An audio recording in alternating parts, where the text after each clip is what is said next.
ችኛዋ ልቤን ሰበርከው ትላለች። አብርሽ ደግሞ ለሩታ ይመስለኛል የዋህ ጎኔን አይተሹ ውስጤን አይተሹ ልቤን ሰበርሹ በሚል እንግዲህ ለሩታ ይመስለኛል ሙዚቃው ማለት ነው።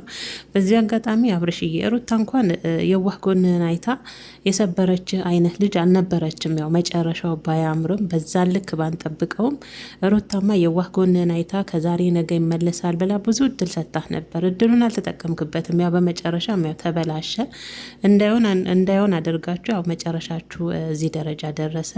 በእርግጥ በነገራችን ላይ ቤተሰቦች አብርሽ ዛሬ ለሄርሜላ ራሱ ያሳያት ሁኔታ ብዙም አይደለም። ለምን እንደሆነ አላቅም። ምናልባት አብርሽ ለሴቶች ያለው ነገር እኔ እንዴት እንደሆነ አላቅም። በፊት እኮ ይለምናታል አይደል? ግን ጥላው በቃ ተወኝ ልቤን ሰብረዋል በራ ራሱ ጥላው ስትሄድ ምንም የለመናትም ነገር የለም። ያው ያቺ ቅልስልስ ፊቱን አሳያት እንጂ ማለት ነውና አብርሽዬ መጀመሪያ ለሴት ልጅ በደንብ አድርጎ የዋህ ልቤን ሰበርሽው የዋህ ልቤን ሰበርሹ መልካም ጎኔን አይተሹ ከማለት መጀመሪያ እኔ ራሴ ለሴት ልጅ ምን ያህል ክብር አለኝ፣ ትዳሬን በምን ልክ ነበረ ሳስቀጥል የነበረው፣ እንዴት አይነት ወንድ ነኝ፣ እንዴት አይነትስ ባል ነኝ፣ ከዚህ በኋላስ እንዴት አይነት ባል ነው መሆን ምችለው ለወደፊት የሚለውን ራስ ላይ በደንብ ስራ አብርሽ በነገራችን ላይ ቤተሰቦች በጣም ይቀረዋል። እውነት ለመናገር ማለት ለትዳርም ለፍቅርም በጣም ይቀረዋል። በቃ እሱ ፍቅር ማለት ለአብርሽ በነገራችን የሆነ ቀላል ነገር ነው። እግዚአብሔርን ነው መላችሁና አሁንም ቢሆን ከሩታ ጋር እኮ ተለያይቶ አይለያዩም። እንዲህ ስላችሁ ልጅ አለ በማል ያገናኛቸዋል። በልጅም ምክንያት መገናኘታቸው አይቀርም። ግን ቢሆንም የዋህ ጎኔን አይታችሁ ሰብራችሁኝ ሄዳችሁ እንደዚህ ሆንኩኝ ከማለት እኔስ ትክክለኛ ወንድ ነበርኩኝ ለሩታ ትክክለኛ ወንድ ስላችሁ ትክክለኛ ባል ነበርኩኝ ወይ?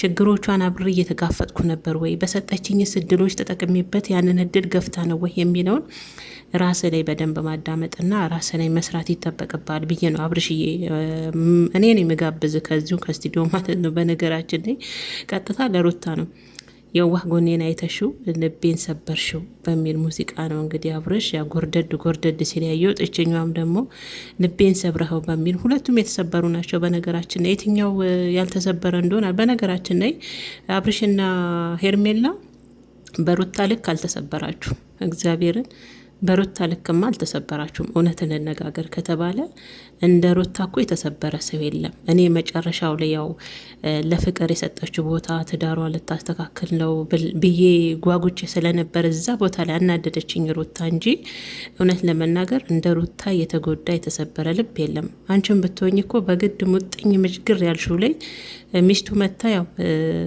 ከጉሮሮች ላይ ስላወጣች በአንድ የተሰበርኳልሽ እንጂ እንደ ሩታማ የተሰበረ ሰው የለም። ሩታ በነገራችን ሩታ በጣም ጠንካራ ሰው እንደሆነች ታውቃላችሁ። በጣም ከምላችሁ የሴት ጠንካራ ናት። እንዴ እንደ ሩታ ደግሞ ውርጅብኝ የወረደበት ሰው አለ እንዴ? ከአብርሽ ጓደኞች ከነዛ አለቅላቂዎች እነ ብሩክ እና አቤል ጨምሮ እኮ አፋቸውን ሲከፍቱባት ያንን ሁሉ ታግሳ አብርሽ በነገራችን ላይ ረጅም ጊዜ ሩታ የሰጠችውን እድል አልተጠቀመም።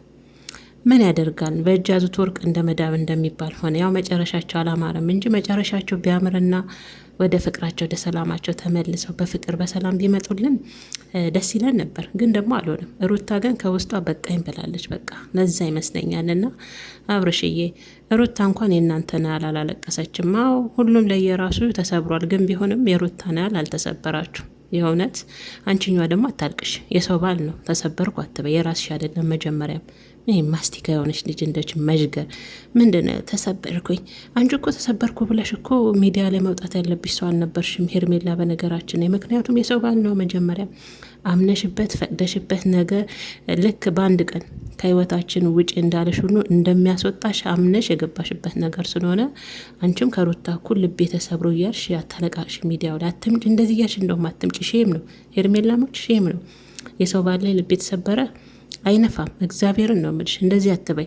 ልብሽ የሚሰበረው የራስሽ የሆነን ሰው ስታጭ ነው። አብርሽ እኮ መጀመሪያ ያንቺ አልነበረ። የልጅ አባት ያገባ ትዳሩን ያልፈታ ነበረ። ስለዛ መጀመሪያውንም ወደ ሚስቱ እንደሚመለስ ማመን ነበረብሽ። ደግሞም እያወቅሽው ነው ያደረግሽው። ባይሆን የተሰበረችው የደማችው ሩታ ናት። የእውነት በጣም ስንት ጊዜ ስትደማ የነበረችው እሷ ናትና ሄርሜላ መቼም አንድ ቀን ሩታ ላይ ያደረግሽውን ነገር ታጭጀዋለሽ። እርግጠኛ ሆኜ ነው የምነግርሽ። ሴት ነሽ። አንቺም አግብተሽ እንደዚህ ባልሽ እንዳብርሽ ሆኖ የዘራውትን ያጨርኩት። እኔም እኮ ሩታ የምትባል ልጅ ነበረች። የእሷን ባል ፈልጌ አፍቅሬው እንዲሆኝ ለካ